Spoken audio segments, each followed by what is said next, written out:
A season of heartbreak, history, triumph. It all culminates tonight from Mohegan Sun Arena in the Big East Tournament Final between our top two seeds in a top 10 showdown between UConn and Villanova for the tournament championship.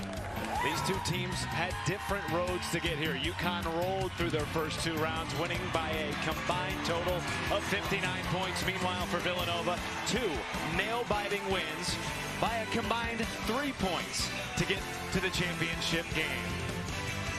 Hello again, everybody. Matt Schumacher, Sarah Kustok with you. We'll be joined by Kim Adams in just a moment. This is a rematch from last year's championship, a rematch of two games that were decided by single digits in the regular season, but it's also a rematch of two teams with some superstars on the floor tonight. You're looking at two of the best players in the country. Let's take the matchup within the matchup and start with Aaliyah Edwards, because she is a force on the inside, and you're going to see how she's able to score in so many different ways. Back to the basket, put it on the floor.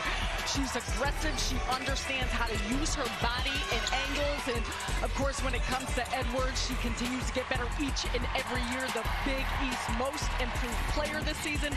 Of course, Maddie Segrist leading the country in scoring. Big East all-time leading scorer. And you can see why, because she understands how to read a defense, get to any spot she wants to on the floor, get to the rack, mid-range game, stretch you out from three. She is an individual that UConn will have to have all eyes on and attention and talk, and a lot of different coverages happening. And both were huge in last night's wins to get them to this point. Maddie Segrist had 37 points. The rest of the team had 26. Meanwhile, Aaliyah Edwards was one of three players for UConn to have a double-double. Expect big nights from these two stars again tonight in the Big East Tournament Final. A rematch of last year's championship and a showdown between two of the top teams in the country. It all comes up next on FS1. It is a packed house tonight as tip-off in the Big East Tournament Championship is just around the corner as we welcome you back inside Mohegan Sun Arena and throw it to the third member of our team tonight, Kim Adams. Thanks so much, Matt. Well, Villanova has been red hot coming into this Big East Championship game. They have won 19 of their last 21 games, but those two losses, both to the UConn Huskies, both by single digits, and Denise Dillon has been impressed with the growth of her team in terms of finding ways to win. It's something they've done in the first two games of this Big East tournament where they've won by a combined 3 points, and they're looking to do that here tonight. And a big message from Denise to her team, Matt: be comfortable with being uncomfortable. She told us, Kim Adams, that UConn takes you out of your comfort. They force you to be uncomfortable. A great message and great stuff as always from Kim Adams. As we take a look at tonight's starting lineups brought to you by Jeep, there's only one. Villanova has had the same starting five now for all 34 games this season. Meanwhile, UConn has had to go with 6 different starting lineups this year due to all the injuries. But tonight, Sarah, their 4th time with 10 active players. There's just something a little bit different about this UConn team come March at full strength. There is a familiarity at this time of the year for UConn. They've been here before, and every player that puts on a UConn uniform understands that type of pedigree. But, you know, when you talk about what Kim was saying with Denise Dillon, Villanova, they've got a little bit more experience. They were here last season, and they have come ready. Some of those gritty wins that they have had to pull out throughout the early part of this tournament can serve them well, because they've got a lot of confidence coming into this one.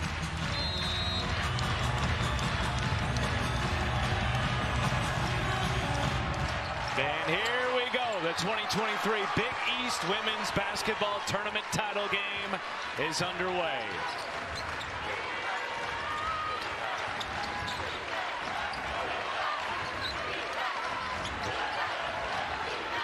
And Lopez Seneschal gets us started with a baseline jumper. Calmness. Lou Lopez Seneschal has been a model of consistency for this Huskies team, and you see it right there out of the gates. First play for her. 14 points in both of the opening round games for UConn, and Dowsey goes right back with the response. Excellent flip, beautiful bounce pass by Olsen, and that's going to be something, negotiating those type of ball screens for UConn. Villanova will continue to cut and move hard. Inside to Griffin. And the rebound, Maddie Siegrist, the back-to-back Big East Player of the Year. Lucy Olson runs the point for Villanova.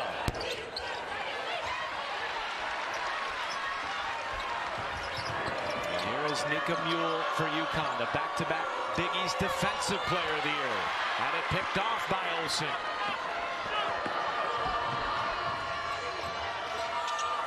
Dowsey's 2 for 2.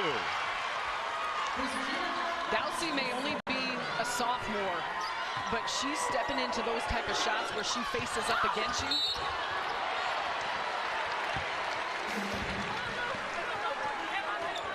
Well, so many coaches have told us UConn is just different in March. So we asked Gino, why is this team different? And he said, guys, I don't know exactly what it is, but our team thrives on where our confidence level is when the calendar turns to March. And Denise Dillon echoed those sentiments, saying UConn in March is a different program. 27 conference tournament titles can help that. That'll give you a little bit of confidence. How about 14 straight trips to the Final Four? Denise Dillon, as Kim mentioned, said to her team after shoot-around, get comfortable being uncomfortable tonight. And she also told us the key is those effort areas. 50-50 balls, rebounds, and defensive intensity. Take away some of those easy baskets for UConn. Keep them off the free throw line. Second chance opportunities, points off turnovers. Those are integral when you're trying to beat a Husky team. Siegrist. And the rebound, Dowsey. Shot clock did not reset. Mullen a 3. Dowsey again. A lot of looks on that possession.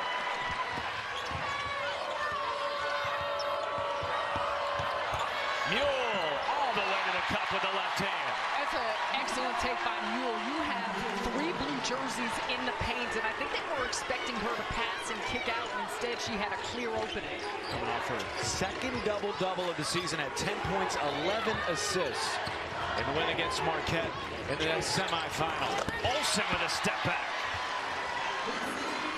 For as much focus is on Maddie Siegrist, it's the others that are going to have to come to the plate, fill some of those gaps, and make sure they are producing. And Lucy Olsen's doing that early on. Great backdoor cut. Lopez Seneschal found by the 6'5" transfer, Dorka Juhas.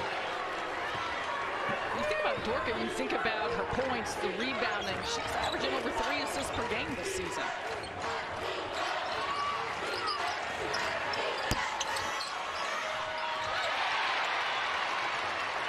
Gino Auriemma said the first half for Dorka Juhas against Marquette was the best he has seen her play in a UConn uniform. She had 9 points and 9 rebounds and finished with a double-double. That foul against Villanova. And we've talked a lot about the resiliency of this UConn group with different lineups in different combinations because of injuries, because of individuals being in and out. And that affects you. And Dorka Juhas was one of those players missing some time for a variety of reasons, hampered by an ankle injury early. And Lopez Seneschal draws a foul on Bella Runyon, and it's of the shooting variety. And so, third foul on Villanova. What we talked about, Matt, just trying to eliminate some of the areas that UConn can put points on the board, like free throw shooting, like the rebounding factor. That was big in the most recent meeting between Villanova and UConn. UConn was plus 22 on the glass in their second meeting back in February. It was a highly touted matchup, sold out Finneran Pavilion on the campus of Villanova University, and UConn got it done with 6 players, beating a top 15 Villanova side. I'll tell you what, I called that game, and it was exhilarating, just the level of focus between both sides and how there was such a high level of execution, but that environment matters, and we are feeling that here tonight at Mohegan Sun. Dowsey fouled by Juhas. Just the first foul on UConn. How about this? Last night of the semifinal, Maddie Siegrist had 37 points. The rest of the team 26. So far tonight, she has 0 of the team's 6. Even a situation like that, though, you see 2 players collapse on Siegrist, and that's what's going to be interesting to watch throughout the course of this game. What type of coverages does UConn throw at her? Do they send doubles? Will they play any bit of a zone.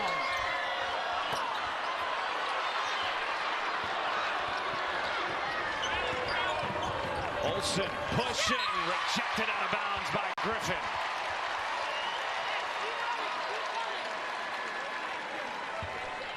Lucy Olsen is on the attack. Tries to split the defender. Big time block by Aubrey Griffin.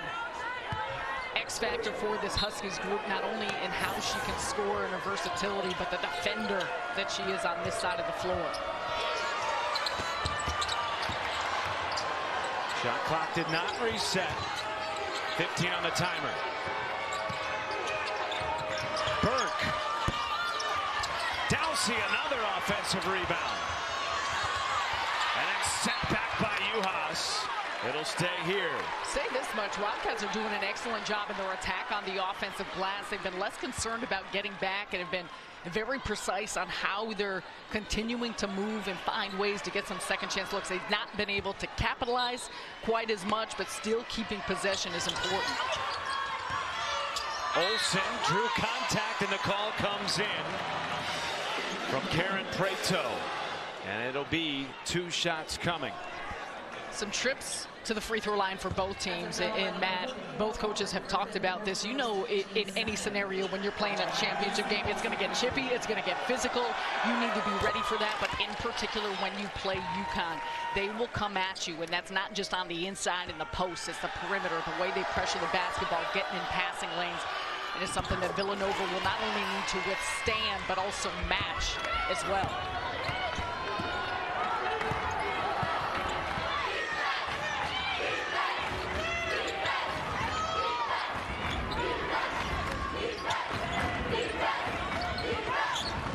Griffin had it poked away. Stayed with it, but traveled.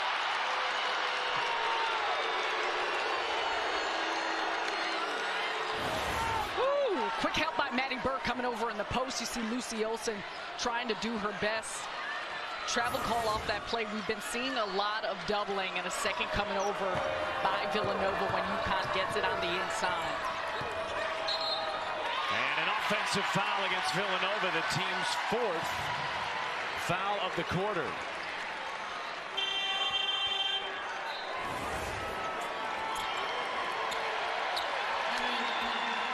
Maddie Segrist, she's trying to create some space to be able to have an entry pass, and Aaliyah Edwards has been doing an excellent job in denial regardless of where she's at on the floor.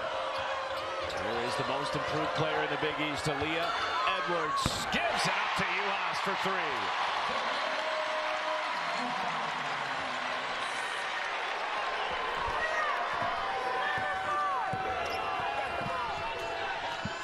Villanova just 3 of 13 shooting to start the ball game. Good rebound attempt by Runyon. And we will step aside. UConn with an early lead. Villanova hanging tough despite the shooting woes in the first quarter.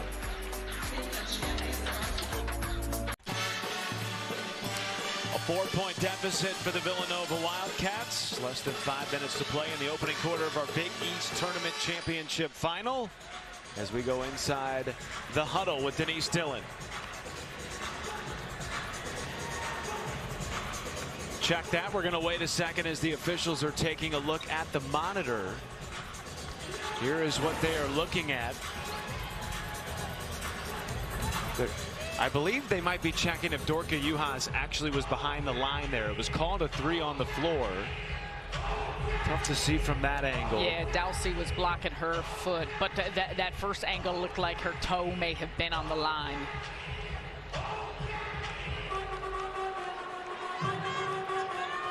Even there, it's almost too hard to tell if her shoe was actually on the line or behind it.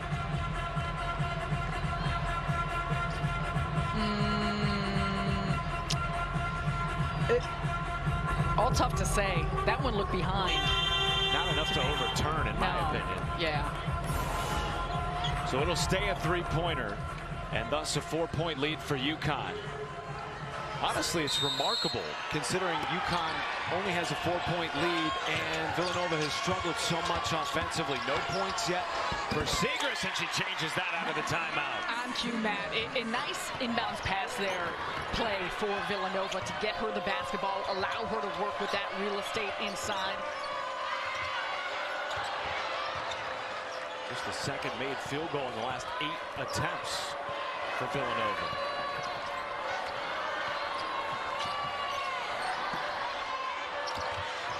Lopez Seneschal had it jarred loose. Runyon on the floor. Olsen to Dowsey, who has 6 early points for the Wildcats. Excellent poise by Dowsey to let Edwards go by her, but overall that break was run like a clinic by Villanova. Everyone filling gaps and lanes. And an offensive foul against UConn. And so right now, Villanova has taken 16 shots. UConn has taken 6. There's a big discrepancy. A lot of that is the offensive rebounding. We talk about the struggles in efficiency for the Wildcats, but they continue to attack, and they've gotten these opportunities. 7 offensive rebounds for Villanova. No second chance points, though. Deep post touch, and Edwards goes right into the chest of Segrist. Getting her work done before the catch. It's that deep of a seal for Aaliyah Edwards as she gets it inside, allows her to have that quick turnaround. Felt like that was the key for her and Juhas last night against Marquette. A turnover from Runyon. Easy Fudd, fresh onto the floor.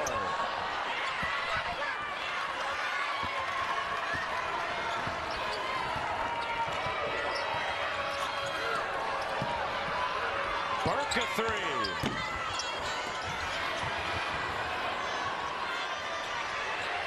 Dowsey, 3 seconds. The 8th offensive rebound, and yet Villanova has not been able to find a way to capitalize on any of them just yet. And still, though, that's something you got to build on. Lou Lopez Seneschal laboring a little bit as she walked to the end of the bench. It looked like she was limping some as she's taken off her shoelace on the left foot. She's one of just very few players for UConn this year that hasn't missed time due to injury as Edwards rolls right to the cup. And there's your other one, taking advantage. Everyone's cleared out. The defense is staying attached to the perimeter, and because of it, Edwards could put it on the deck. Going off back-to-back double-doubles in the quarterfinal and the semis.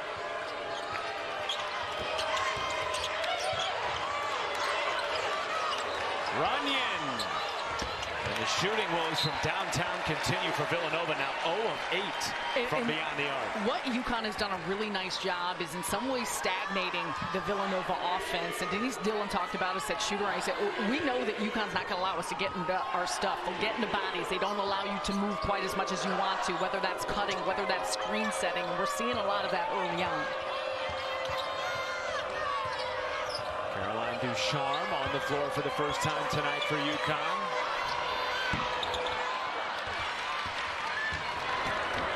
This team with 10 active players for just the 4th time since the season opener tonight. And another offensive rebound, the 9th.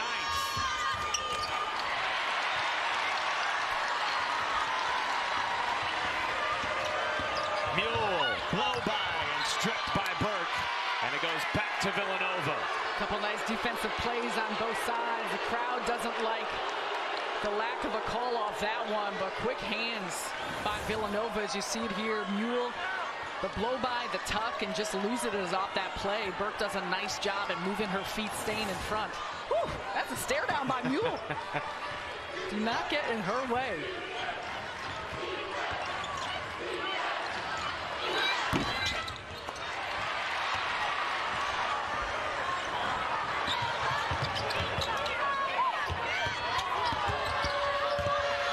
Juhas stepping through, counted in the foul.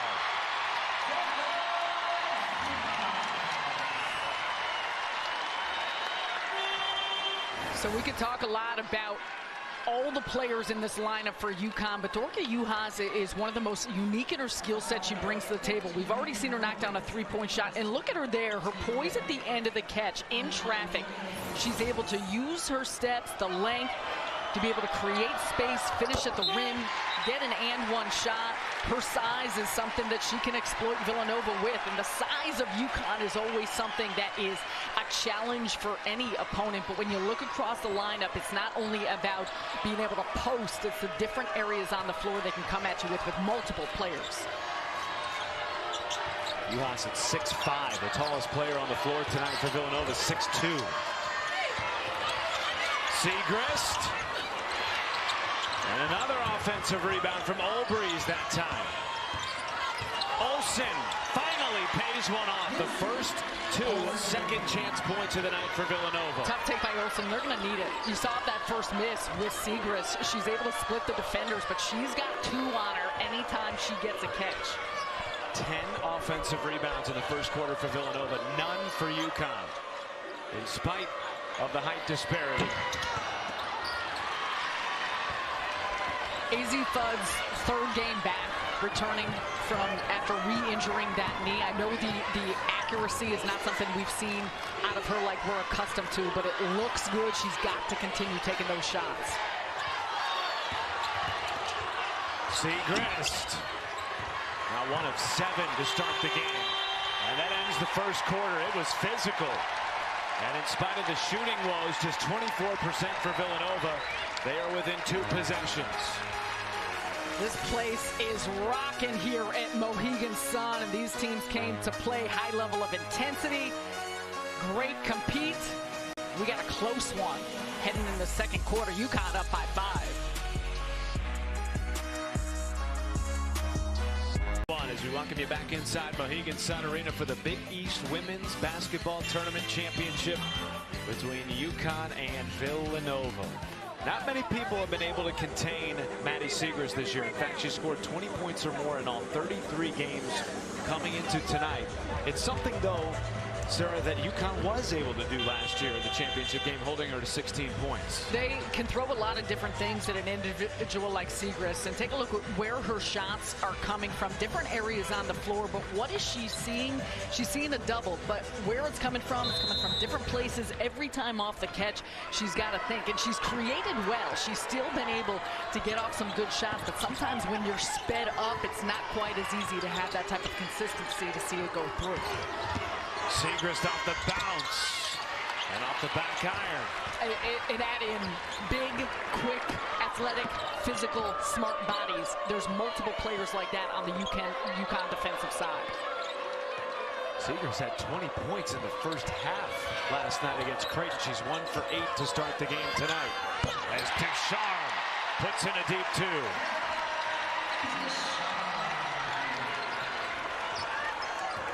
Good to see her back, fighting her stroke.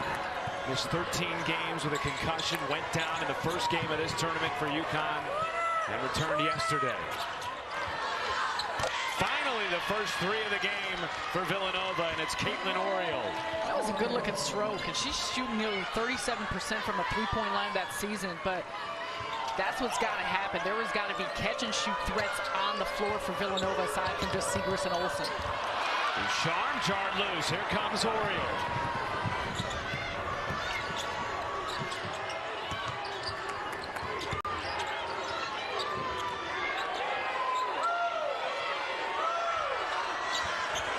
Segrist a deep 3. Back-to-back triples for the Wildcats. And a fist pump from Segrist. She was surveying the floor and realized that Ducharme's hands were down, had a little space. Great looking stroke. Start of the game 0 for 10. Edwards trying to fight for the offensive rebound, wins it back for UConn. And watch Segrist's eyes. So she's pump faking, realizes there's some room, knocks down the shot over Ducharme. And as a scorer, as a shooter, Matt, you see one go through and all of a sudden the basket gets bigger. For Segrist, that's all a part of it. There's stretches the shots aren't going to go through, but she's someone that's going to keep taking those shots and keep being aggressive and looking for them. She told us she tries not to show too much emotion. Wants to be even-keeled for her teammates. After starting the game 1-for-7, that one had to feel pretty good. Maddie, it's a championship game, girl. You show whatever you want. Dowsey draws a foul, and it goes against Daisy Fudd.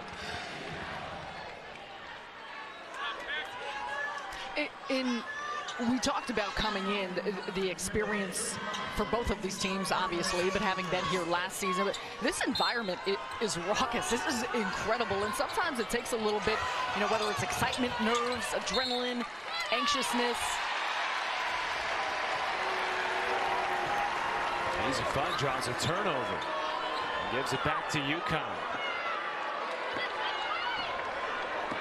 Fourth turnover of the first half for a Villanova team that hasn't turned it over more than 8 times in a game in this tournament. Juhas rejected by Dowsey. Give it back to the Cats. Christina Dowsey with the big-time block. She has a single-season record for blocks for Villanova, already with 74 in the tracking, the timing. That's part of her growth as a sophomore. How can you still get those blocks, move your feet, but keep it clean? Excellent job on that positioning. Segrist over the double team. How about the hook shot? Matt, throughout the entirety of the season, she's seen double teams, she's seen triple teams, but now she's starting to catch a little bit of a rhythm and a flow.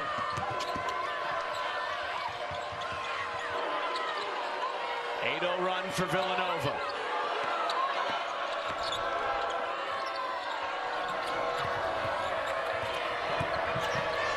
Fudd with 5. Juhas. Rebound Dowsey. Mullen a 3. That's a great block out by Aubrey Griffin. Segrist was trying to attack and pick up that offensive rebound, and Griffin does a great job in finding a body. Well, good news for UConn. Lopez Seneschal coming back onto the floor after she hobbled off before that first media timeout. We received word that she just had her ankle retaped, and she's good to go. Yeah, exactly what you want to see if you're Gino Auriemma and this Huskies team. We talked about all areas of the game that she impacts, and someone that has been durable and consistent for this Huskies team. Had 7 points in the first 7 minutes. Edwards just too easy off the bump, and Edwards has 6 points.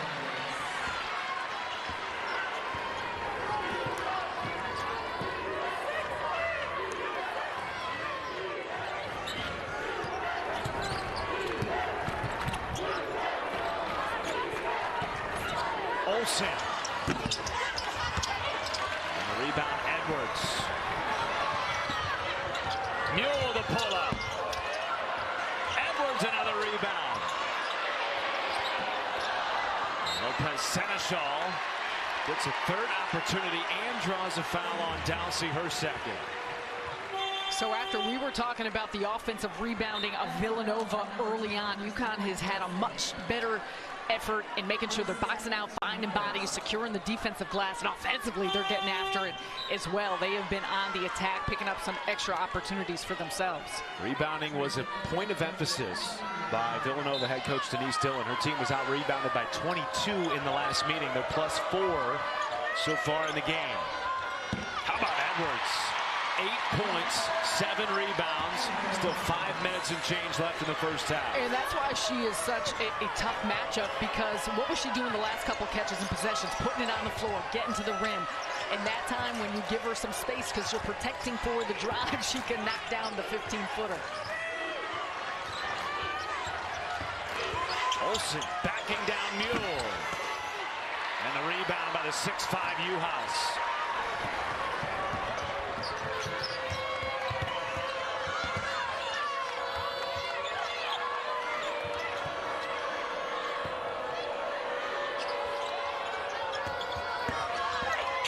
Mule lost it out of bounds. All defended by Megan Obrys. Obrys beat her to the spot. She cut her off. She knew what Nika Mule was looking for, and does a nice job here helping out her teammate. Maddie Burke gets beat. but Aubree's is right there to protect. 7th UConn turnover. They haven't had more than 13 in a game in this tournament. A little bit more intensity on the defensive end of the floor for both teams. It'll stay with Villanova when we return. Cats on a 2.5-minute scoring drought, but they trail the top team in the conference by just 3. UConn coming off another regular season Big East championship, but it was not easy to get to this point. Ranked 6th in the preseason poll, but then Paige Beckers, top freshman Ice Brady, they go down for the season with injuries. UConn, though, continued to roll. 3 top 10 wins in their first 5. But then the injuries started to pile up as the season went along. They lost back-to-back games for the first time in 2 decades. Lost to unranked teams St. John's and Marquette in the conference for the first time in a decade, losing 2 conference games. Gino Auriemma told us that if they're able to win this tournament championship tonight, Sarah, it might be the most difficult journey to a title in his time as the head coach at UConn, and this is why.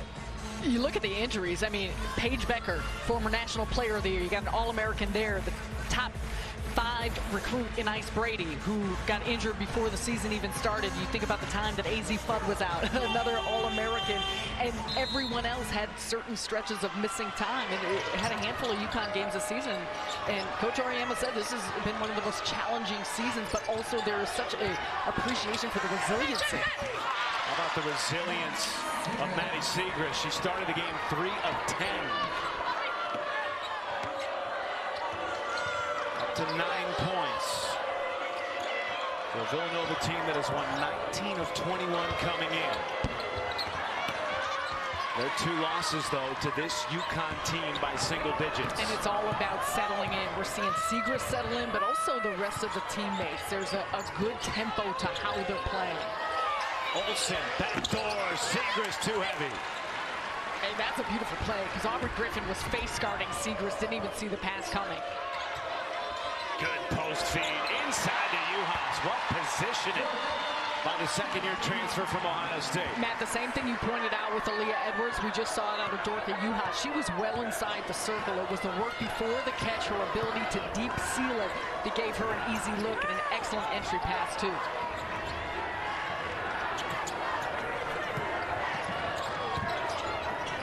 Olsen, what a nifty move around and out. It has been that type of first half for Villanova. So many near misses for a team that's shooting less than 30% from the floor.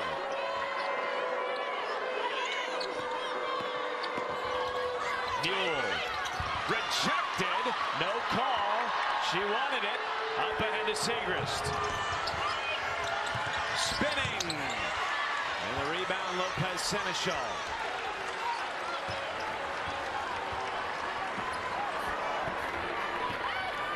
Look at Mule a little bit fired up after that no call. She's been fired up this whole game. I think Nika Mule steps on the court fired up. Edwards draws a foul on Megan Obrees.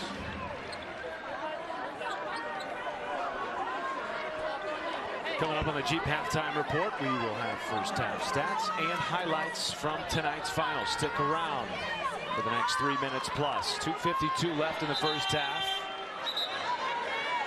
And a 3-point game. As Aubrey Griffin comes out, AZ Fudd back in the game. Meanwhile, we've received word that Caroline Ducharme is on the bench, or off the bench rather, with ice on her head. We will keep you abreast of that situation. Remember, she missed 13 games in the regular season with a concussion. It took a big knock to the head in the quarterfinal game. Had to come out at the halfway point. That's significant. And for her as a human being and for her overall health, concussions are very serious. And a travel for Lucy Olsen. 5th turnover on Villanova. Once again, double as the ball starts to enter the post. You got Juhas and Mule doing a great job in the collapse and really shrinking the space that Olsen has to operate with. There you see Caroline Ducharme. The ice on the back of her head. And you just feel for Caroline Ducharme because she has had a long road of injuries in 2 seasons in stores. Hoping she can get healthy for the NCAA tournament as Edwards goes down. And that's the third team foul on Villanova.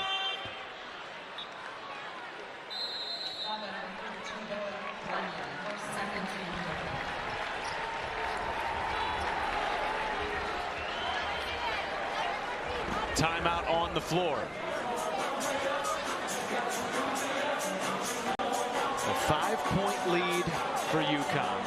Timeout taken by Denise Dillon. Her team won for its last 7. But surely you've got to feel pretty confident considering how poorly they've shot the basketball and how close this game is. And they're creating really quality shots, so I think that's something to be said for how they should feel at this point as they try and close out the second quarter. But on the flip side of things for UConn, it's been a little bit of everyone, a lot of balance, but in particular, Aaliyah Edwards has just been a beast. We talked about her in the open, the multiple ways she can score, and it has been on full display here in this first half. Deep positioning in the post, back to the basket. This time puts it on the deck, able to penetrate, and she's going at anyone who is in front of her. Segrist has spent a lot of time with that assignment, but she's also had some mismatches. And look at the quickness. Straight line drive. Aaliyah Edwards has been really smart and decisive about what she does with the ball in her hands. Nearing a double-double in the first half. Turns it over, though, to Maddie Burke.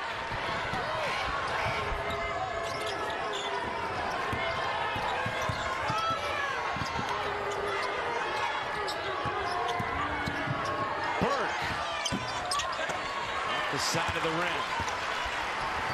Villanova now 10 for 37 from the floor. Important couple minutes. Is UConn going to be able to push this to double digits? Will Villanova cut into the deficit? Mullen tagged with her first, the 4th on the team. One more. Villanova sends UConn into the bonus. And Mullen trying to face guard Lou Lopez Seneschal, but you see right there the body get tangled up. You talk to Gino Auriemma and anyone else. Lopez Seneschal has had players and defenders hanging on her the entirety of this season. Offensive foul gives it back to Villanova. And it goes against Daisy Fudd.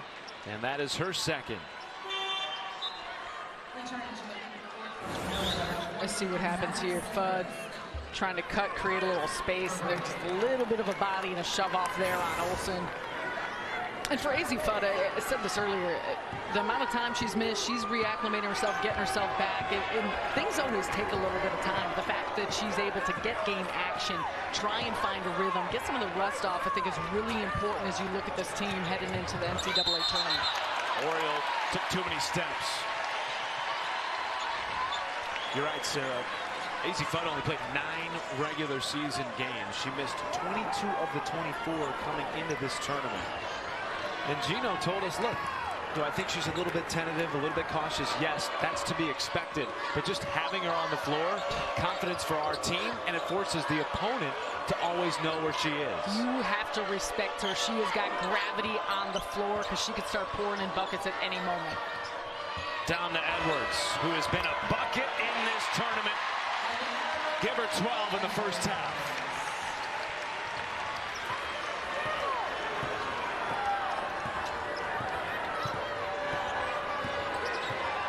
6-0 UConn run. Villanova going on 4 minutes without a score. And another turnover off the hands of Olbreys. UConn knows who they need to feed because on the inside, Aaliyah Edwards has been making Villanova pay. Nika Mule, the nice little bounce entry pass. I mean, you don't pass Sue Bird to become UConn's single-season assist leader. You not only don't know how to feed it, but who to feed the basketball to. And Mule has been excellent with her precision and where she's getting her teammates the ball. A 15-second differential between game and shot clock here. Backdoor cut. Lopez Seneschal lays it in.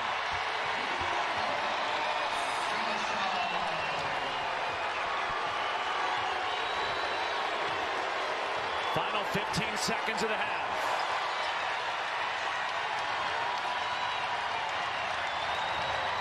Olsen rims out the runner. Rebound Juhas. And a whistle before the buzzer. And if it's a foul, UConn will get free throws. Officials are going to check the monitor here, but by the naked eye and my ear, it sounded like that whistle came before the buzzer. Agreed. Agreed. We'll have to wait and see once it goes under review.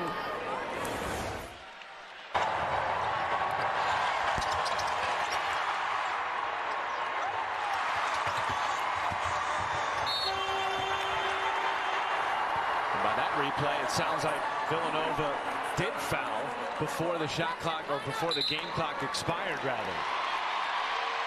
They have put 1 second back on the timer. And Nika Mule's headed to the free throw line. Man, what a turn of events here over the last few minutes, particularly since Lopez Seneschal's return. UConn's gone on a 12-2 run. She had such an element of movement, and we've seen that out of not just the ball movement by UConn, but the spacing and the body movement.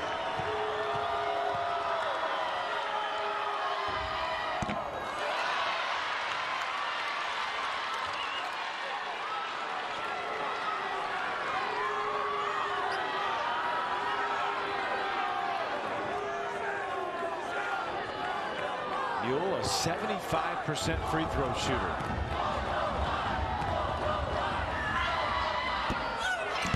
Made the second.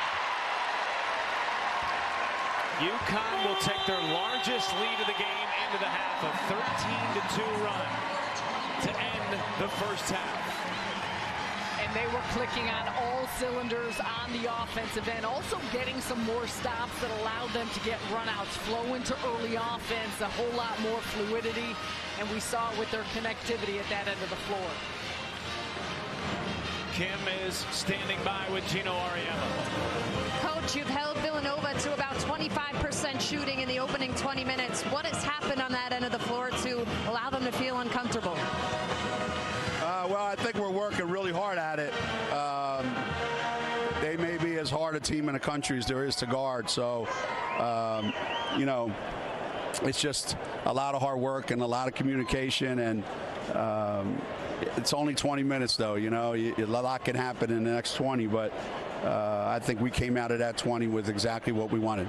And you continue to get production inside from Aaliyah Edwards and Dorka Juhas. Anything more you'd like to see from your perimeter players to complement that?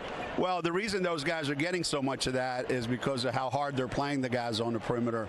So if we can keep moving like we did when Lou got that layup, you know, I think that's going to free up our perimeter guys, but it's also going to give our big guys even more opportunities to get to the basket. All right, we appreciate the time, Coach. Matt? Thank you, Coach. Thank you, Kim. He's got to be pretty pleased with as tight as this game was early, how UConn has pulled away and how they have clamped down on Maddie Siegrist. Yeah, I mean, 4-13 from the field. She is normally an individual that has such a high level of efficiency, and they've made all of her shots tightly contested, very challenging, sending 2 players at her. She caught a little bit of a rhythm there for a while towards the second quarter, but it's something to absolutely keep an eye on here as we head into the second half. Started the game 1 for 10. Meanwhile, Aaliyah Edwards 1 rebound away from a double-double. The top 2 seeds in the conference, 2 top 10 teams in the country, battling it out for a conference crown.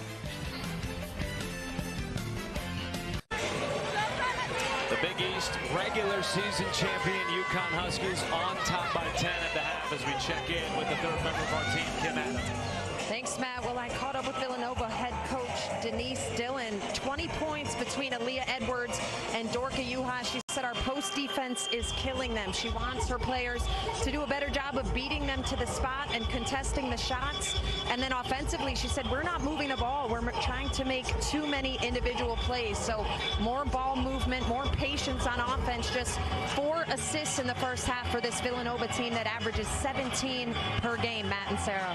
Kim, that's such a great point, because that's exactly what Gino Auriemma told us today. What makes this Villanova team so difficult to guard, Sarah? How much they move without the basketball. And we haven't seen a lot of that. And that circles back to the point, if you look at the shot selection and the shot profile of Villanova there in the first half, and 2 of 13 from the three-point line. A lot of those three-point shots just came off of a couple dribbles, putting it up. There wasn't a lot of shifting and rotating the defense and getting it to the second side for UConn, but that's also a part of the game plan for the Huskies and a part of how UConn forces you into play. Villanova ended the first half on a 4.5-minute scoring drought. UConn took a 13-2 run into the halftime locker room. 10 on the timer for the Cats. 5 to shoot. Mullen with 3.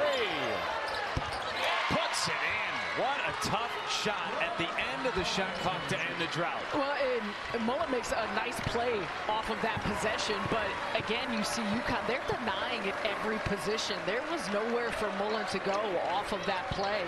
She ends up coming up with something there at the end of the shot clock. Juhas, extra pass, Mueller rejected by Dowsey, and then a foul. And Dowsey's got to be careful because that was a major hit to the noggin, and Mueller went down hard.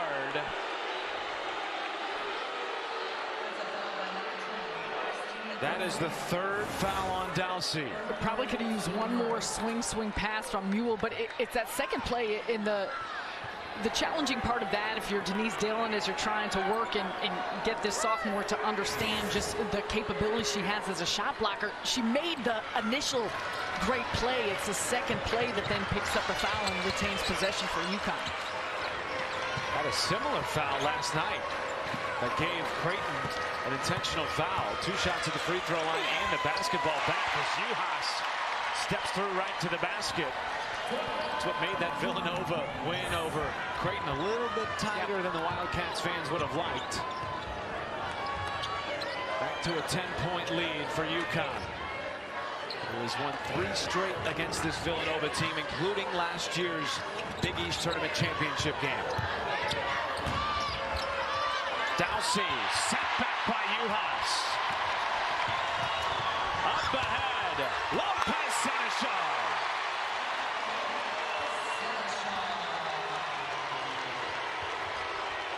That pass was perfection.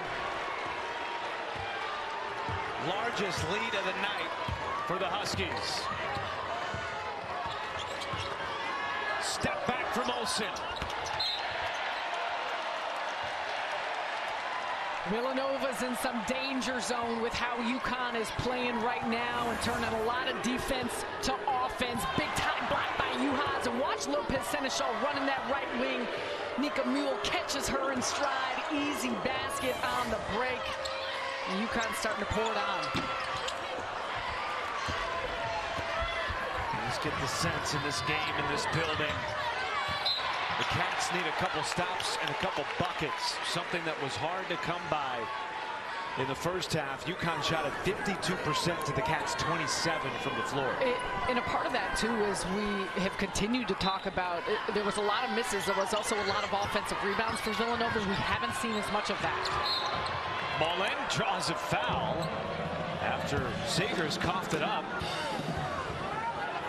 Lucky play there for the Cats. Sometimes it takes that to get back on the right side of things in a game where you're down 12 to the number 7 team in the country and the top seed in this tournament.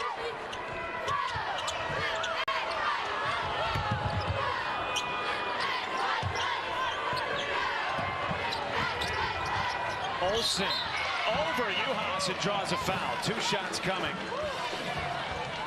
for Lucy Olsen.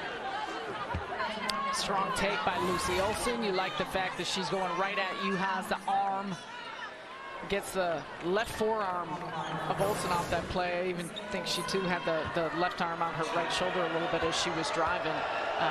But there's an example. I mean, 2 of 11 up from the field for Lucy Olsen. You kind of go down the lineup for Villanova. There's a lot of that. Kim Adams talked about what Denise Dillon said in terms of ball movement and the assist numbers for a Wildcats team that normally is high in that area. Another area is the turnovers. They're second in the nation with fewest turnovers, 8.8 per game, and they already have 7. Mueller, tough take.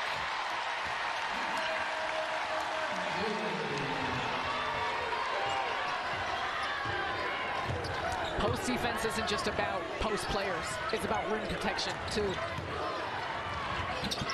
Maddie Siegrist on the board in the second half. She had 9 on 4 of 13 in the first half, and the nation's leading scorer now in double figures. Can she get hot in this final half?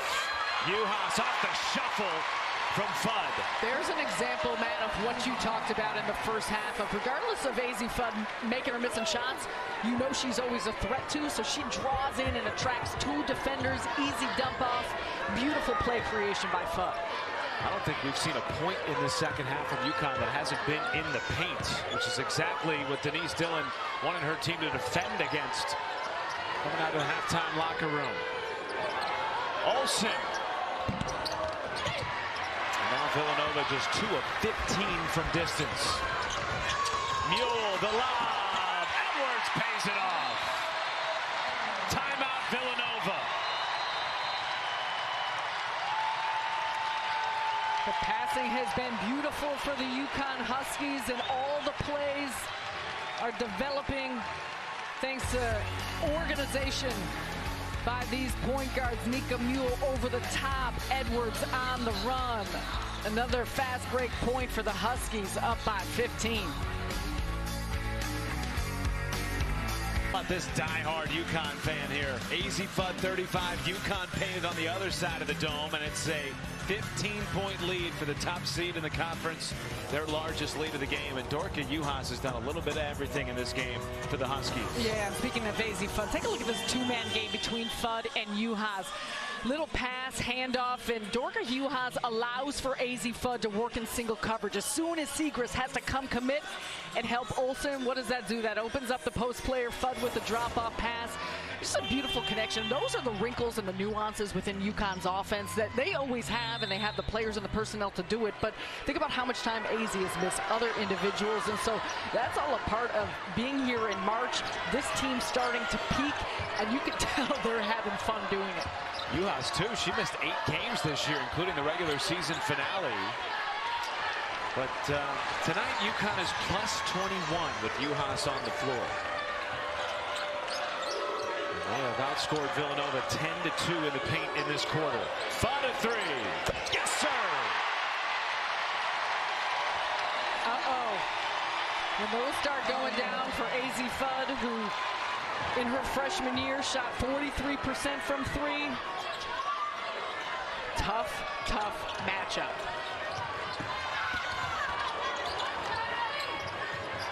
Picked off by Fudd. And then scooped back up by Maddie Burke. She's got to go quickly here. 5 on the timer for Villanova. Poked away by Fudd, and this time she comes away with it.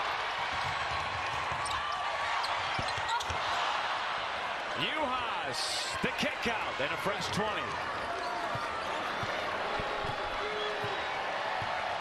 A 7-0 run for the Huskies. Edwards. Contact and a defensive foul. And 2 shots coming for Edwards.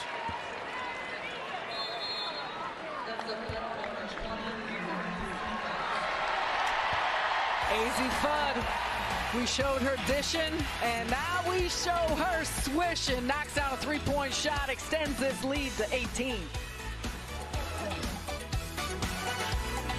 Largest lead of the game for the Huskies at 18, and what a tournament for the most improved player in the Big East.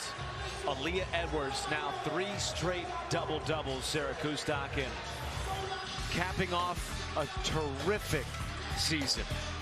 You look at those numbers, and doing it against big-time opponents. As, of course, you see there what she was able to do in the semifinal against Marquette. 20 points, 12 rebounds, and just the importance of her presence on this UConn team. And you can look at the points, you can look at the rebounds. It's a lot of the little things too, what she brings to the table on the defensive side. She's been matched up a ton with Maddie Segrist as well, and so it's those type of things that, you know, you can look at the box score and say, wow, Aaliyah Edwards is having a big time night, and does so over and over again. But I also think it is some of the small things. And there's stretches throughout the course of the season. You think about all of these individuals, just the mental, emotional, and physical toll it takes on you when you are playing shorthanded a lot, when you are dealing with injuries and different players in and out of the lineup. So a lot of credit goes to her for that, and just the consistency of which she showed up. They played most of January with 8 or fewer players. 4 times this season they've had 7 available. Both times they played Villanova in the regular season, they played with 6. And yet they just continued to find ways to win, and ultimately picked up their 10th consecutive conference regular season crown. And now they're looking for 3 straight Big East tournament crowns since returning from the American Conference. And another rebound on a double-double effort night for Edwards. Fun in transition. Buries a three.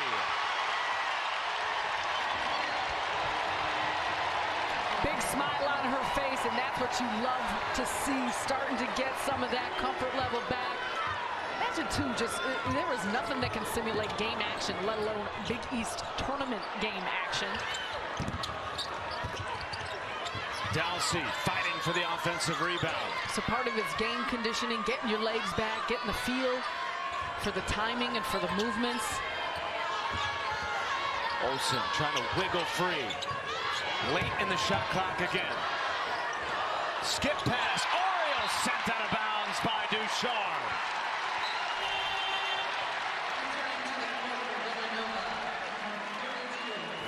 AZ Fudd. She had hit her last three from just about that same spot. Knocks down another. And who found her? Nika Mule, who has been facilitating all night. And Caroline Ducharme coming over. That was an excellent defensive play. It's not easy blocking a perimeter shot. Good to see Ducharme back on the floor. Remember, we saw her in the first half on the bench with ice on the back of her head. This UConn team just rounding into form at the right time like they always seem to do. There is something about UConn in March. Multiple coaches talked to us about it at this tournament. And Gino himself brought it up to us at the shoot-around today, saying we just have a level of confidence that's a bit different when the calendar turns to March. There's an expectation. I know we've been talking about their real resiliency. They showed a lot throughout the course of the season, but when you come to UConn, there's an expectation. 14-0 run. And that is not in any way to discredit what Villanova has put together this season. This is the now 10th ranked team in the country, the Wildcats are. Siegrist makes another tough shot. She's up to 13, but they made it really tough for the nation's leading scorer, who has scored at least 20 points in all 33 games this season. And Matt, you said this earlier, in the championship game of the Big East tournament last year, UConn held Maddie Siegrist to 16 points, 1 rebound. UConn has been unstoppable in the paint.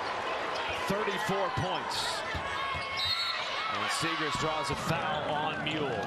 And there's a couple challenging things. One, when you're not making shots on one end, it doesn't allow you necessarily to get back and set up in your half-court defense. So UConn has been looking to push off of those misses. They're running the floor well, filling the lanes, making sure that they're looking for some of that early offense that has been so fluid, and they've got weapons across all 5 players on the floor. And that can be deflating for a team when you're not making shots and then you're not getting shot stops. That was a bucket that has been so needed in this game for Villanova. Now 3 of 19 from distance. And the first made shot of the night for Maddie Burke. First-year transfer from Penn State. Ducharme. Rebound Dalsey. Edwards down behind the play, so is Fudd. Major numbers for the Cats. Mullen pays it off. Nice little push here by Villanova, knocking down 2 3-point shots. Part of what they need to do on top of getting stops is play it at a quick pace. Some of those quick-looking 3-point shots that are starting to go through certainly help. Lopez Seneschal draws a foul on the drive. Little handoff play here. Maddie Burks, that's what she does. Nearly 40% from 3-point this season for Burke. And then that time, a nice shot by Mullen as she does a great job just setting herself up. Feet set, catch and shoot. And if you're Villanova, you're going to need to see more of that. And a lot of that comes from penetration and kick, too. 14 foul on Villanova.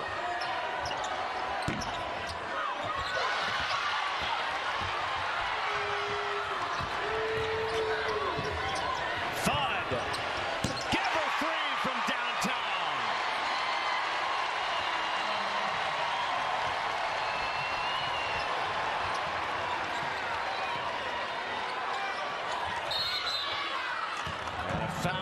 Smith goes against UConn. The return of AZ Fudd in the finals. Going pretty well for UConn. What a beautiful sight to see from the wing. She had a couple from the left, this time the right side. The bench loves it. You know the enthusiasm they have to see her back on the floor. And I keep circling back to it as you take a look at AZ Fudd's parents. Nika Mueller has done an excellent job in understanding who and when to get the ball to. 8 assists in the game for Mueller. Quick 2 for Villanova. They've made now 4 of their last 5. 20-point game, final minute of the third quarter. And that is the 5th team foul on Villanova, the 3rd on Brooke Mullen.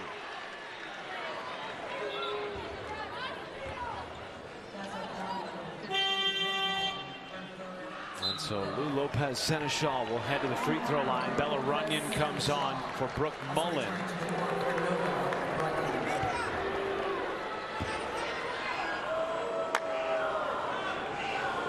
Lopez Seneschal, 13 points on 5 of 6. Now 14. Sat for 5 minutes in the first half, having to get her foot retaped. And for more on Lou Lopez Seneschal, the first-year transfer from Fairfield, let's send it to Kim Adams. Yeah, Matt. Lou Lopez Seneschal played 4 years at Fairfield out of the Metro Atlantic Athletic Conference. She went to watch UConn's Elite 8 game last year just as a fan of basketball, a fan of UConn in nearby Bridgeport. And then just a few days later, she was in the transfer portal and got an email out of the blue from assistant coach Morgan Valley. She couldn't believe that UConn was reaching out to her. A couple more calls ensued, Zooms with her parents in France. And sure enough, she has ended up UConn. She was not expecting this type of role, but due to all of the injuries, it's something she's embraced and stepped into, and it was something she was comfortable doing in her role at Fairfield. Great stuff, Kim. She was the Conference Player of the Year last year in her final season at Fairfield. Knew on senior night she'd be going somewhere else, just didn't know where it would be, and now she ends up on a team that is top 10 in the country and has made 14 straight Final Fours. That was the coach who reached out to her in the transfer portal, Morgan Valley. And she picked up a good one in the portal for UConn. To say the least. Her usage obviously has skyrocketed from maybe what they expected, but the production has matched it. You think about being a unanimous first-team All-Big East selection, and she has been an example of consistency, durability, and I'm going to talk about someone that's fun to watch. She plays on the ball, off the ball. She could do a little bit of everything. Well, the officials taking a look at the monitor. There was a foul called on the floor against UConn. Dalsey walked to the free throw line. A lot of boos ringing throughout the stadium. And now the officials are taking a look at the elbow contact here. Possibly from Dalsey as Mule hit the floor. The foul was actually called on UConn. And I believe the official word here is that there was not excessive contact. Yeah, because the first angle that was shown by our incredible truck, it looked like she hit just that left forearm of Mule a little bit, and she was turning within the course of her action to square up on the basket.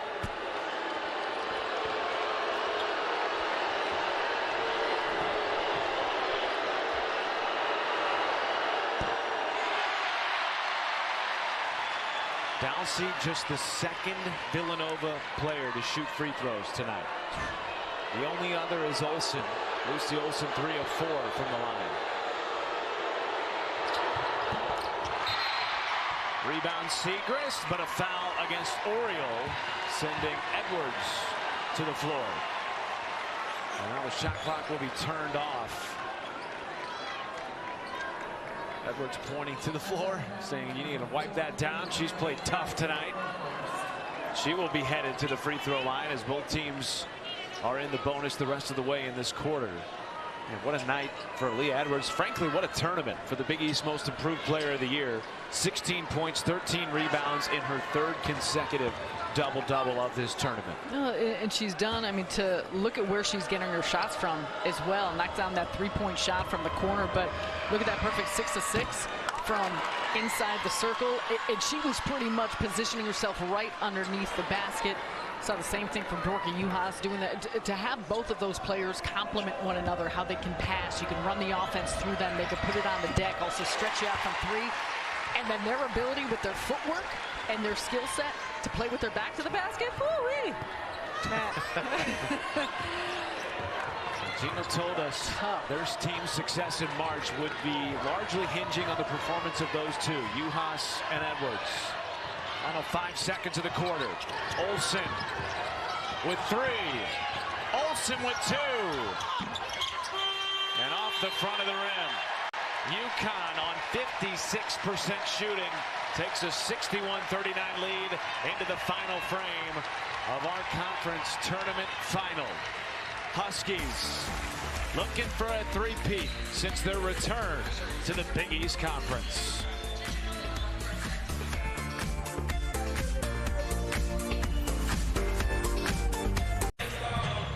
This UConn offense and frankly their defense, both things of beauty, both orchestrated by not only their back-to-back defensive player of the year in the Big East, but also their leading assister, who earlier this year broke the single season record for assists. Man, to pass Sue Bird in anything says something, but you can see by the beauty of these passes, the angles, the timing, hitting teammates in stride off the break. She knows exactly where to put it, and also finding the hot hand. There was a couple possessions making sure to get it back to Fudd after she knocked down some three-point shots. That is all about controlling the tempo of the game. Nika Mule has done just that. 8 of UConn's 13 assists here on the night. Broke Sue Bird's record that stood for over 2 decades. And after she broke the record, she got an unexpected FaceTime call from an unknown number. Guess who? Sue Bird. Get out of here. To congratulate. Oh, Sue is the best. Nika Mule. She is the best. One of one player, one of one human being. You saw it on that last graphic. The best assisters in program history. Nika Mule, part of a who's who of UConn guards, dating back many, many years under the legendary head coach Gino Auriemma. Start of the 4th quarter.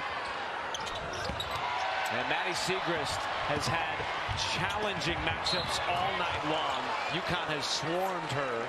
The nation's leading scorer, who's averaging nearly 30 points per game, has been held to 15 on 7 of 17. That's rough. And this, you think about 3rd game in 3 nights for Villanova, all which were so tightly contested. But that's another example when we're talking of Aaliyah Edwards, her ability to stay down, understanding the spacing she needs.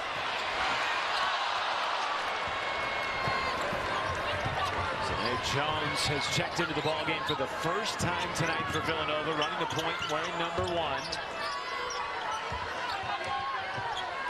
Oriole, Runyon, Dowsey, and Siegrist also on the floor. Dowsey draws contact on Fudd, and that is the 3rd on Easy Fudd. And that graphic really says it all. Villanova, you got to think emotionally, physically, maybe a little worn down coming into this tournament championship game. They won back-to-back thrillers. Meanwhile, UConn has rolled. And what a difference. Sarah, they played 10 straight games decided by single digits coming into this tournament. They have blown away the field since coming into March. That's significant. And it shows you twofold just how dominant UConn both is and continues to become as they get more complete, as they get healthier. Probably taste a little bit of a break here after tonight before NCAA tournament begins. And for Villanova, though, I mean, there's also circumstances, too, that you learn and you grow when you have those experiences and be able to finish and close out tight games that keep you with an edge. But we're seeing the big amount of discrepancy here in the second half and execution. Bottom line, these are 2 top 10 teams in the country. And score aside, Villanova is probably still going to be a team that hosts the first weekend in the NCAA tournament. A top 16 seed at the moment. Finished 2nd in the regular season in the Big East, only to UConn. Lost both regular season meetings by just single digits. But tonight they have just struggled to shoot the basketball, less than 30% from the floor. And now 4 of 24 from 3.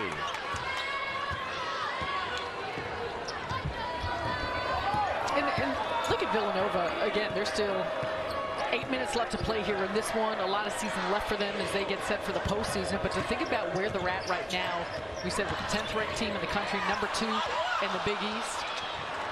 And last year, they were a bubble team at this point. They went in as an 11 seed. They ended up losing to the number 3 seed Michigan. But the jump that they have made this season is tremendous. Siegrist wrestles it away, but called for the foul, and it goes back to UConn. And the Villanova faithful not pleased. Neither is Denise Dillon. She is on the floor arguing her case.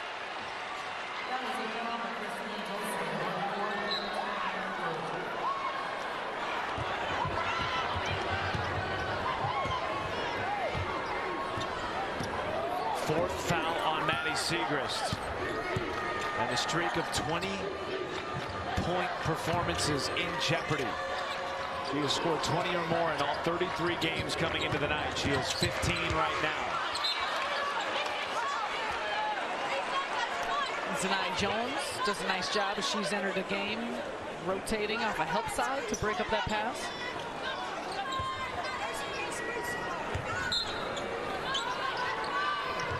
Second longest streak in Division I in the last 20 years, behind only Kelsey Plum. That's pretty good company for Maddie Siegrist. Offensive foul against Dorka Juhas, her 3rd. Man, Maddie Siegrist, 33 in a row. She is certainly worthy of National Player of the Year conversation. Of course, Caitlin Clark is in that discussion. I think, though, the extremely impressive part about those numbers is that when you look at Maddie Siegrist and coming into the season, she was a Big East Player of the Year last year, earns that again, but came in as the preseason Big East Player of the Year. Every defensive game plan is targeted towards her and taking the ball away from her and trying to slow her down. And she still has found a way, but tonight it's been a tough one.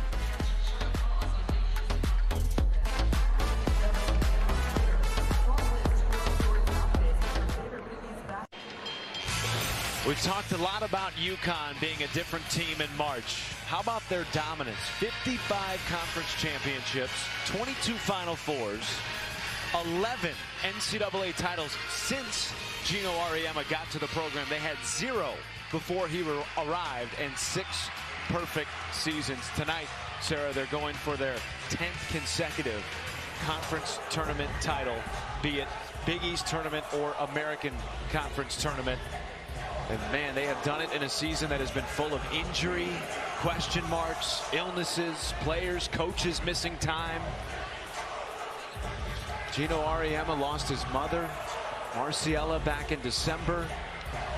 There has been hardship for this team, and he told us coming in to the weekend, if we are fortunate enough to win this tournament championship, it might be the most difficult one we have accomplished in his time at UConn.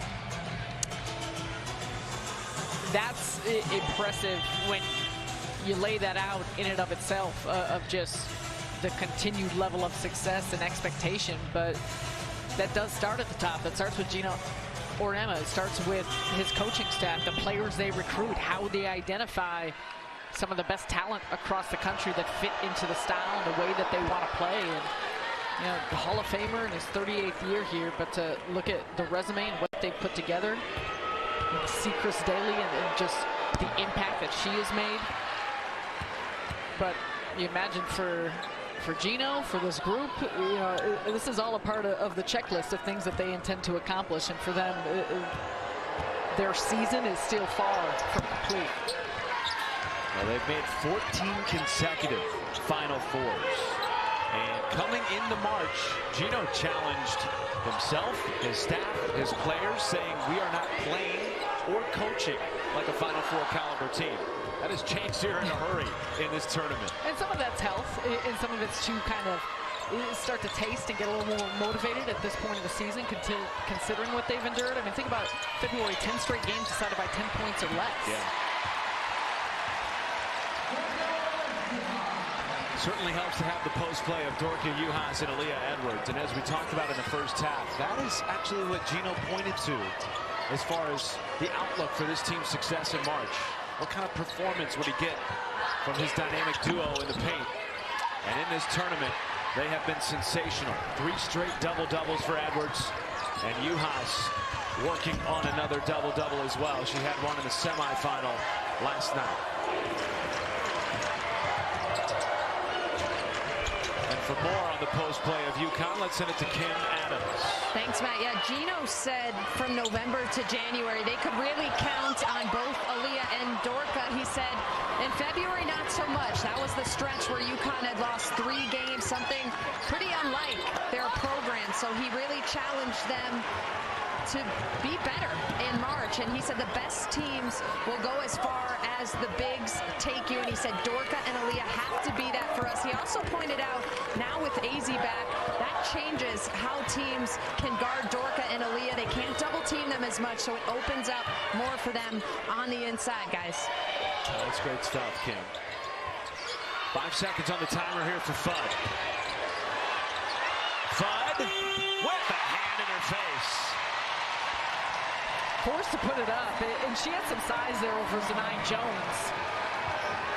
But her ability to get to the spot, get that positioning on the floor, that's all as we talk about her reacclimating herself to game action and just with this group. And this group has played together for a long stretch of time, but you see the high level of talent, obviously, that she possesses and how the game changes when she's able to play the way that we have seen her throughout the course of her career. Wow, that shot from Bowen. Banking in or running deep 2. Edwards comes right back the other way. Swatted. Fouled to miss.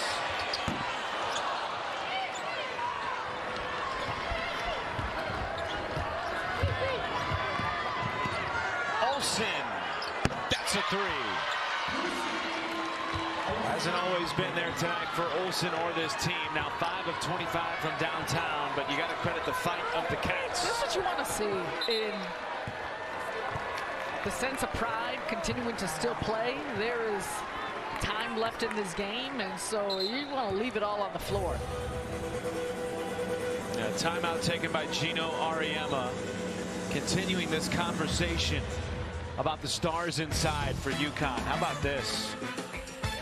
Another double-double for Aaliyah Edwards, but you've been so impressed, too, by the defensive effort of these two. I think just their ability to understand their size to go along with quickness and knowing their personnel, who they're guarding, defending without fouling, how they're able to guard on the perimeter, guard on the inside. They've got that type of physical nature, and, I mean, this accuracy and efficiency from the field is impressive, but Dorka Juhas really set the tone early on in this one, and you saw her do it from different places on the floor. Knocks down a 3-point shot.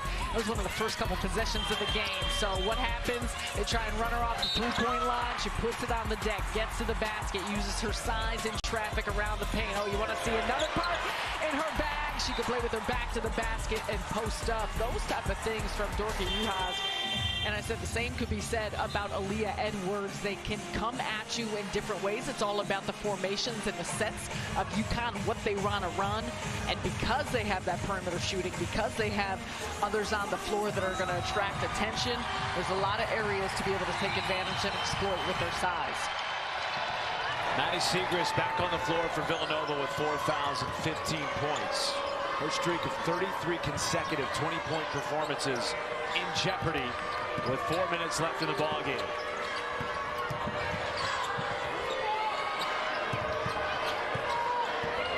Lopez Seneschal. The kick out got away from Edwards. Leah Edwards moving in her wake to make herself available, and Lopez Seneschal didn't really turn to identify where exactly she was at.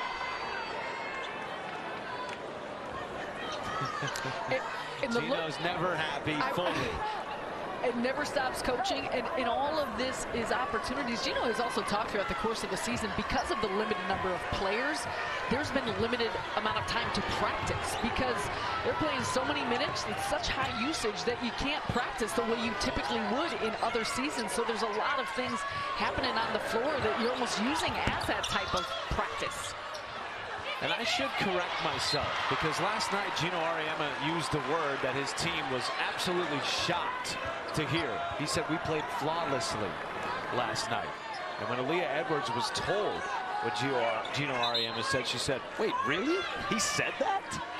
Yes, he did. It was that type of performance that we've been waiting to see from this UConn team, finally back at full strength.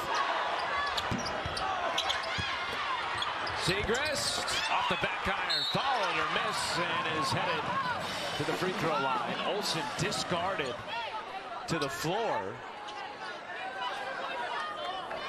Foul on UConn.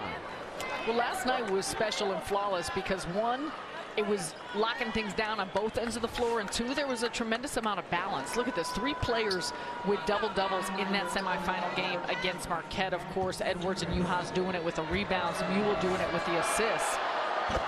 That type of combination, though, that's where you're coming in as a coach and trying to figure out, okay, how are we going to slow this team down? How are we going to try and defend them? And when they have that many weapons on the floor that can come at you in a variety of ways, man, these are the reasons why right now they're ranked 7th in the country, but they're a team that you get into tournament play, NCAA tournament play, anything can happen. Right now they're a projected 3 seed. That was coming into conference tournament time, though. Very likely this team could wind up a 2 seed because of some of the other losses that we saw around the country in conference tournaments in the Pac-12 and in the SEC, as Aaliyah Edwards continues her dominant tournament title performance. 19 points, 15 rebounds.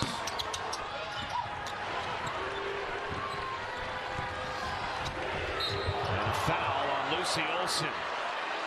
Mixing it up with Nika Mule.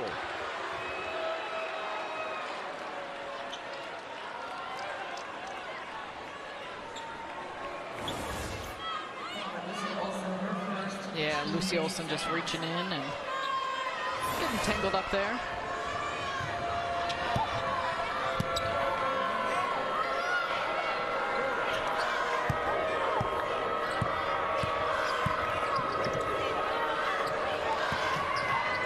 UConn searching for their 30th consecutive conference tournament victory and their 21st Big East tournament crown. Siegrist the fadeaway, puts it down, and now just 1 point away from a 34-game streak of 20 points or more.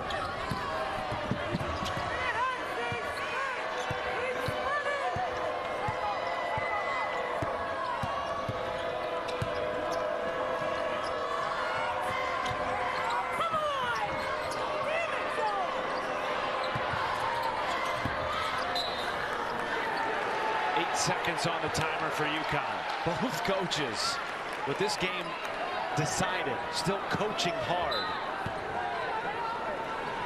Leading these 2 top 10 programs into March. 3 on the timer. Lopez Seneschal. And tapped into the hands of Mullen. This building was about to explode if that went through. Jones. And a rebound for Lopez Seneschal. She traveled.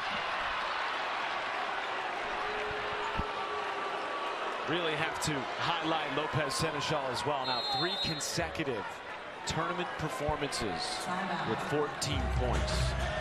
And we heard from Kim Adams earlier, just a great story coming from Fairfield. Was shocked to receive an email from the coaching staff at UConn.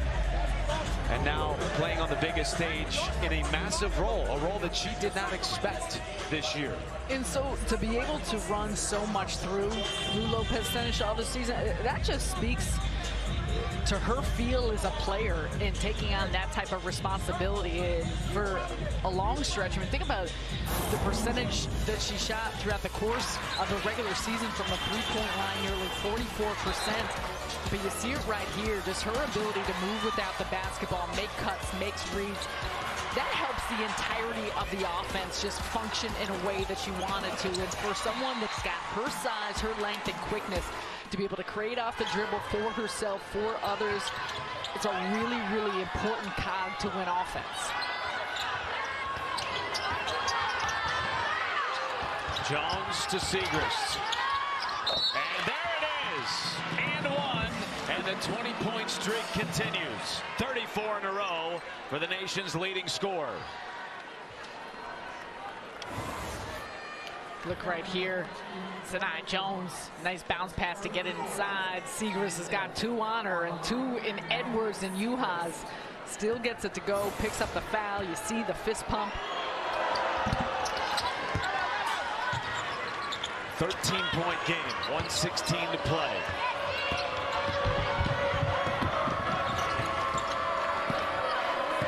UConn is led by as many as 25 in this game. And again, you just have to credit the fight from the Cats, who have struggled to shoot the basketball tonight. Less than 30% from the floor, but have battled.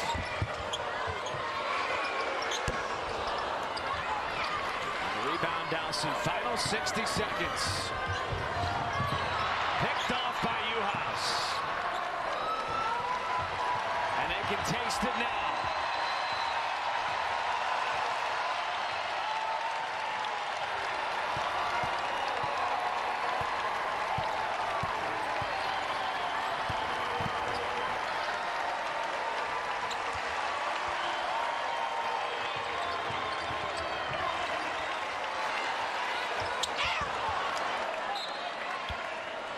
The precipice of 30 consecutive conference tournament wins and their 10th straight conference tournament championship, including their time in the American.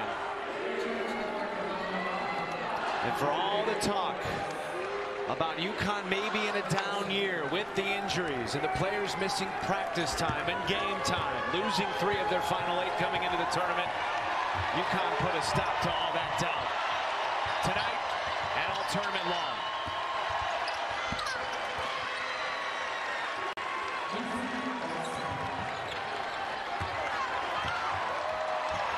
UConn has done it again. The three-peat complete since returning to the Big East Conference.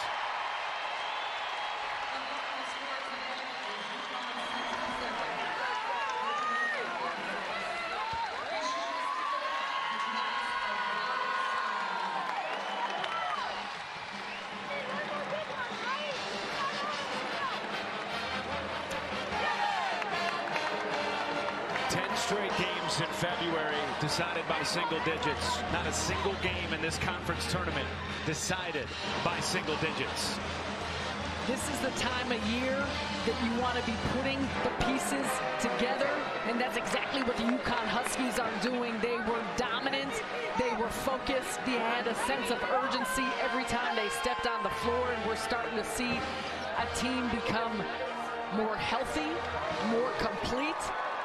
And you better believe they're going to be dangerous as we start to enter into talks about the NCAA tournament.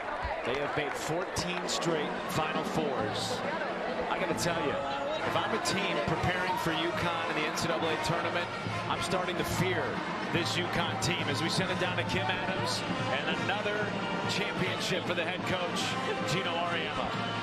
Matt, I'm actually with Lou Lopez-Seneschal. We'll get to Coach in a little bit, but Lou, you were one of the players in that grind of February that was having to play 40 minutes a night with some players out.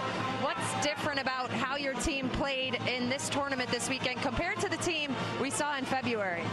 Yeah, like Nika said yesterday, I think we're a team that is always ready for March. I think even if we have a rough stretch, you know, we knew how to overcome it, and we knew how to play together, have more people in the team, and I think that's why I think we're here right now, and I'm super proud of the whole team.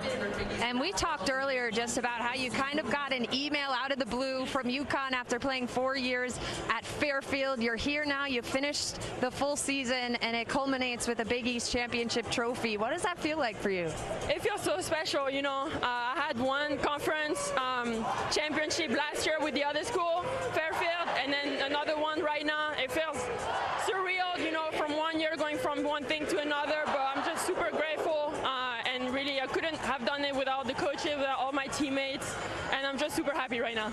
And I know you'll enjoy this moment, but with the NCAA tournament coming up, what excites you about being there with this group who has had so much success over the years in the NCAA tournament? I can't wait. I can't wait. Like, to see how we overcome challenges and how we're building up weeks after weeks. I'm just really excited for the NCAA tournament. It's going to be my second experience there. And yeah, I think it's a long ride for us, and I'm just excited for what's coming. And I have my family here, my dad who came from Mexico and watched me play basketball for the first time. So I just feel super grateful and blessed. Wow, that's awesome. Well, merci et félicitations, Lou. Merci beaucoup. Merci. All right, Matt. Look at Kim Adams chopping it up in French with the French woman. What another night for this UConn team. Another championship. When we return, we will have Sarah Kustok on the court for the championship UConn Huskies.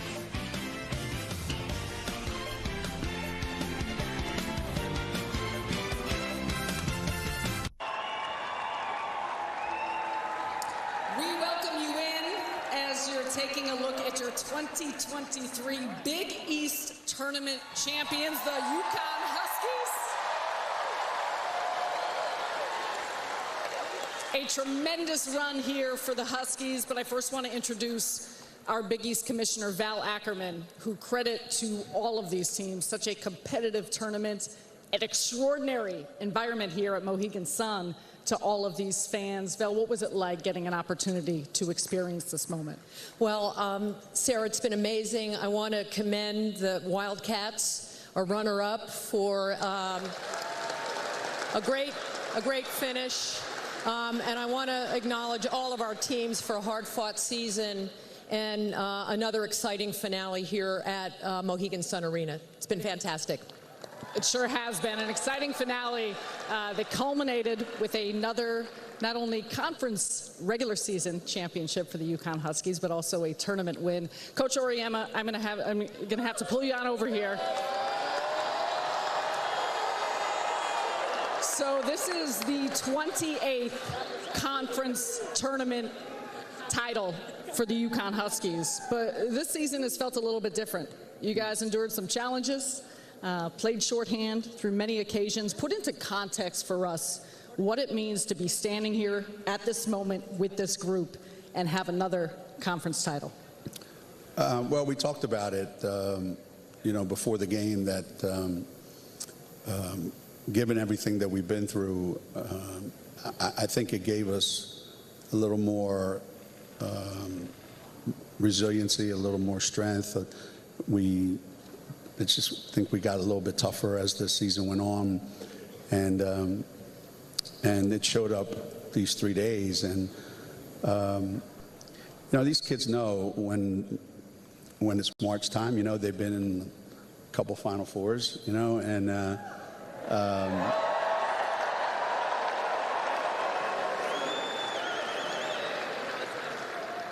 I think there's a different vibe, on our team, and certainly, having Carol and AZ back and having our whole team together,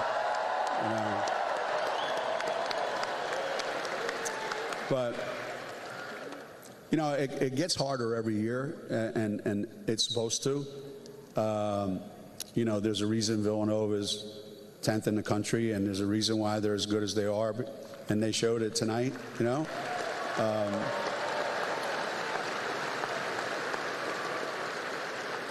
And the same with Marquette and St. John's, and you saw how every game went down to the wire. It seemed like some great games. It's supposed to be hard to win these championships, and because it was so hard, I think this one probably feels a little more rewarding. Not that the other ones weren't, but this one has something maybe a little special to it, and I'm really proud of them because it could have been very easy for them to get away from it. Coach, one more question for you before I get to our most outstanding player of the tournament. You mentioned March. You mentioned Final Fours. UConn has been to 22 Final Fours. What is different about a UConn Huskies program in the month of March?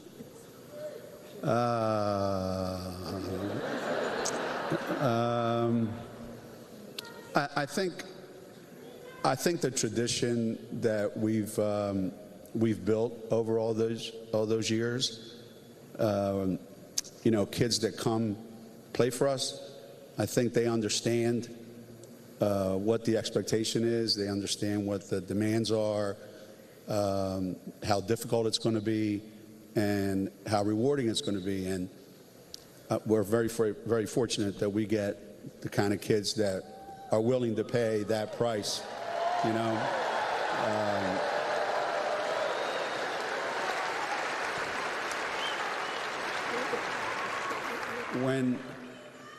When you have really good players, and some years, don't get me wrong, you know, some years our players are they're always different, you know. Some years you have, you know, a lot of seniors, some years you don't, some years you have a lot of, you know, returning All-Americans, some years you don't.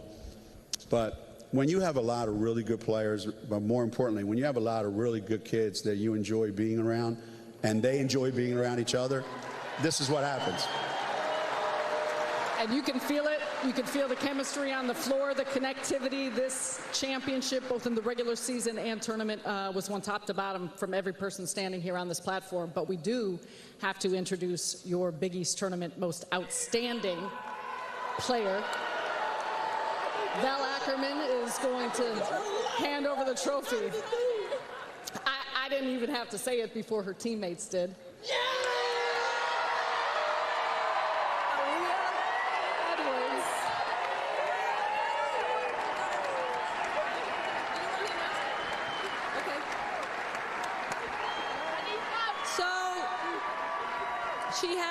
She averaged 19 points and 13 rebounds a game. What a fantastic performance. Our most outstanding player, Aaliyah Edwards.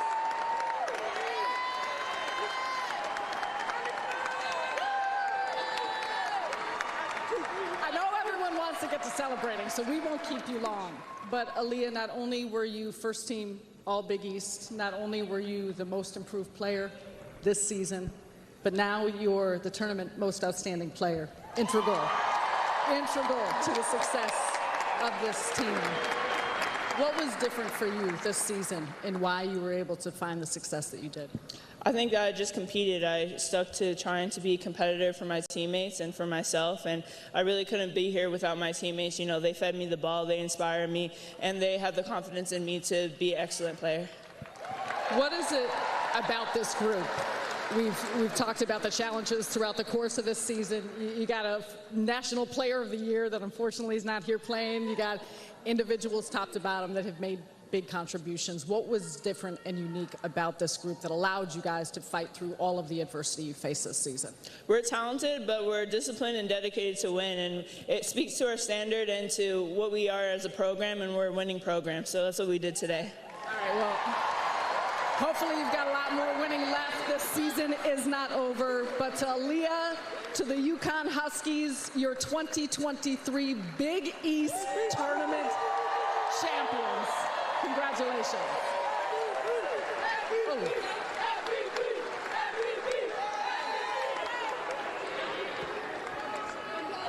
I don't know where he went. It's my honor to present the 2023 Big East Women's Basketball Tournament trophy to our champions, the University of Connecticut. Congratulations.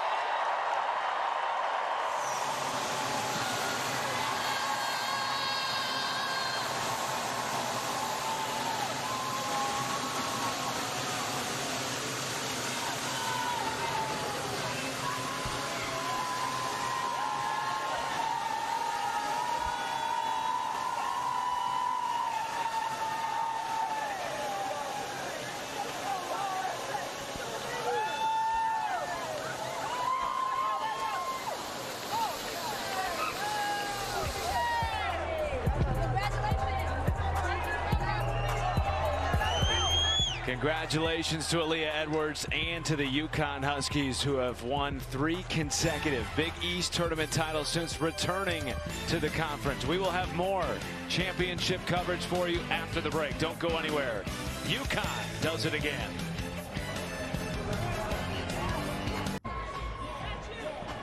The celebration continues at Mohegan Sun Arena. 10 consecutive conference tournament championships for the UConn Huskies. 3 in a row since returning to the Big East Conference. And they rolled, winning every game in this conference by double figures. Matt Schumacher, Kim Adams, Sarah Kustok with you. We heard it so many times in this tournament, ladies. UConn is a different program in March. We saw it tonight. Yeah, it was special, the way that they turned it on. I think the lockdown nature, how they played on both ends of the floor, is something that you expected out of UConn, but now that the pieces are starting to come together in terms of health, get a little bit of rest here as they head in the NCAA tournament, but more than anything, they got gamers, and everyone was gamers. So with that type of balance, it was impressive. Yeah, they've been dominant on both ends throughout this tournament. Certainly the health, just having people back in the mix to give some people a break and not have to play as many minutes certainly plays a big factor in this. AZ Fudd adds a different element to this team, but they're really taking shape. The bigs, as we've pointed out all weekend long, have just been dominant, Aaliyah and Dorka.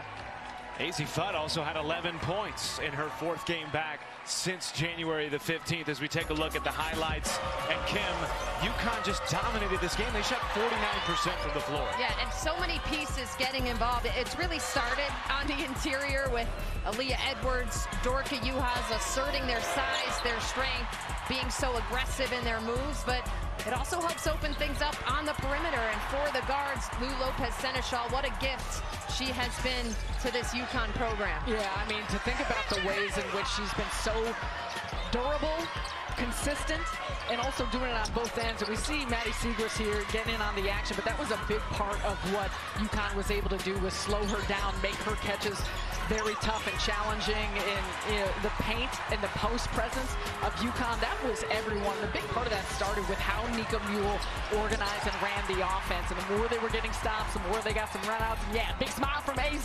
Fudd. Welcome back. Great to see her get her legs underneath her and start to get a little bit more comfort on the court. Definitely should note that Maddie Siegrist extended her streak of 20-point performances to 34 games. That's the 2nd longest in the NCAA in the last 20 years, behind Ole Kelsey Plum. But these stats say it all. It wasn't just the UConn offense, ladies. They clamped down on a pretty darn good Villanova team offensively. Yeah, and Villanova loves to move. They cut without the basketball. They do an excellent job with how they're able to distribute, and that was something that looked a little stagnant tonight because of what UConn did defensively.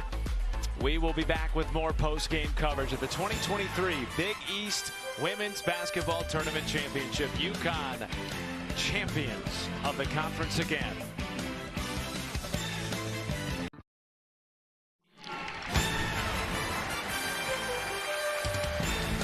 Back one final time from the 2023 Big East Women's Basketball Tournament Championship. UConn celebrating their 3rd straight conference tournament title since returning to the Big East, taking down the 2 seed Villanova. Thanks so much for joining us. Matt Schumacher, Kim Adams, Sarah Kustok with you. We talked about it coming into this tournament. UConn played 10 consecutive games in February, decided by 10 points or less. Ladies, they won every game in this tournament by 11 or more. Yeah, they showed their dominance, but Matt, I think this was one of the better tournaments that we've had here in the Big East in recent years. I think it shows how the conference is getting better and deeper. We had, I believe, 3 games decided by just 1 or 2 points. The evening session of that quarterfinals was insane. Villanova Creighton last night. So I think it bodes well for what this conference is going to do in March. I know there's some teams that kind of left with a bad taste in their mouth, but I think are going to turn that right around to have success in the Big Dance or the WNIT. Yeah, it's all about tourney time now. Another opportunity for tourney time coming up, and we can't see it, but the nets are still hanging here on the hoops. And normally teams will cut down nets, but UConn is had enough of those. As I already mentioned, 28 conference titles, so it is not about a tournament win necessarily, a regular season win necessarily. That's all well and good. It's about winning another national championship. And you look at the pieces of this team, we talked about them starting to get healthy, and they got a real opportunity here if they continue to peak and progress in the same way that we've seen over the course of the past week and two. This tournament championship game was just the 4th time since the season opener that UConn had 10 active players.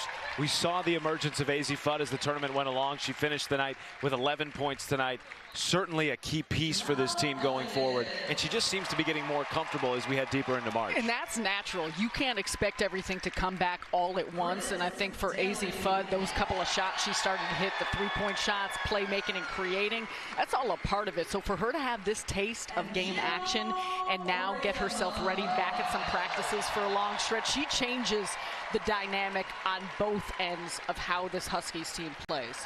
Okay, Kim, I got to pose this to you because Gino Auriemma's bunch has been to 14 consecutive Final Fours.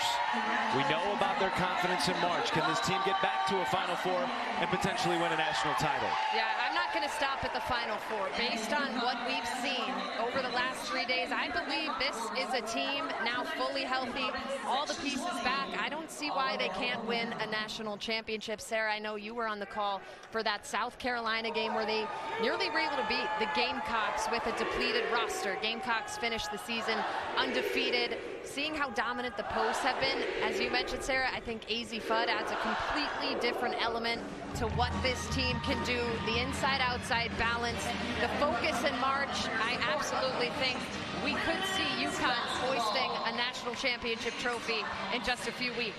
Your thoughts? I couldn't agree more, and I do go back to that South Carolina UConn game that I was able to call, and I think Kim's point of the way things open up when you add another shooter and a creator like Azzi Fudd, and even for the rest of individuals, Lou Lopez-Seneschal getting a little bit of rest, what Nika Mule can continue to do at that point guard position. You have an extra ball handler. The post play has been dominant in all areas, and so for a team that not only can defend but can also score, that's why the margins of victory for this UConn team throughout the course of the Big East tournament were so significant. So I would not, I'm not making prognostications right now yet. No angry tweets. I'm going to bask in the confetti that we have here going, but absolutely you put them in your conversation for teams that could be hoisting that trophy at the end of the season. Well, they've already hoisted 2 trophies, the Big East regular season championship, now the conference tournament championship, their 10th in a row for a conference tournament title. And now a deep run in March is what everyone in this building tonight is hoping for.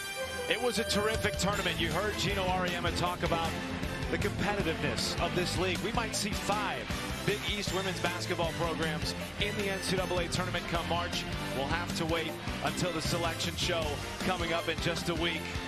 But I'll tell you what, UConn, as Gino Auriemma stated, might have won one of their more difficult regular season championships and conference tournament championships this year. They did it with 3 victories by double figures, and UConn completed the three-peat in the conference tournament championship conversation since returning to the Big East. UConn atop the league again.